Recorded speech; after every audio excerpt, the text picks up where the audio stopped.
what's the difference, Lolly Lolly says, between loads of and lots of? Please, Luke. It's a good question. Now, basically, these two are the same thing. We call this a quantifier. A quantifier. And these are used in the same way. Now, there is a slight difference here because the word load by itself is a noun, but it's used as a quantifier here, okay? Lots of is a quantifier. It tells us the amount of some noun. It's called a quantifier. Okay. Now, is there any difference in the meaning at all between these two if I say loads of and lots of? Well, I would say that lots of is used much more often than loads of, and loads of has a sort of informal feeling to it, sort of an informal, casual connotation. But the interesting thing about lots of and loads of is that it can be used either for countable nouns or uncountable nouns. Now, some quantifiers can't be used for both. For example, if you say a few, that means not many, right? That can only be used for countable nouns. You could say a few bananas, you can say a few days, you can say a few ideas, but you cannot say a few hope.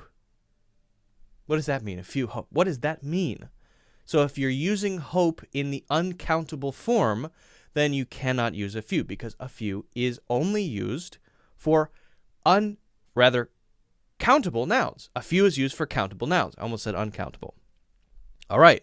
Now, some things are only used for uncountable nouns.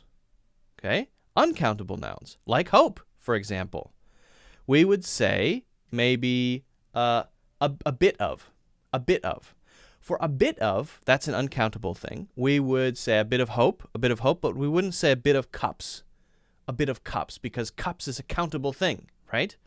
So you have to pay attention to what's countable, what's not countable, and which quantifier goes with countable nouns, like cups, cows, camels, and uncountable nouns, like money and hope and rice and coconut milk. Okay. But the interesting thing about a few of these is that they can be used with both. One example is some, because you can say some camels, but you can say also some coconut milk. Some hope. A lot of coconut milk. A lot of hope. A lot of camels is okay too. You can't say many hope. You can say many camels. So many, no, it doesn't work. But a lot, yes. Loads of works. Loads of camels walking around. Now, that's a weird thing to say. That sounds weird to me, but it is it's correct, right? Oh, we bought loads of cups for the party. Loads of plastic cups for the party. Fine. Loads of time. We have loads of time. Don't worry, we have loads of time. So they have basically the same meaning. They're used in basically the same way to mean many, but for either countable or uncountable things. And the difference really is in the feeling that they create. Lots of is much more common. Loads of is less common, feels more casual, feels more relaxed. So hopefully that answers your question. Guys, if you're just coming in, make sure you hit like, subscribe, check out the courses and the links in the description, and why not join the WhatsApp group? Join. We have conversations in there. It's cool.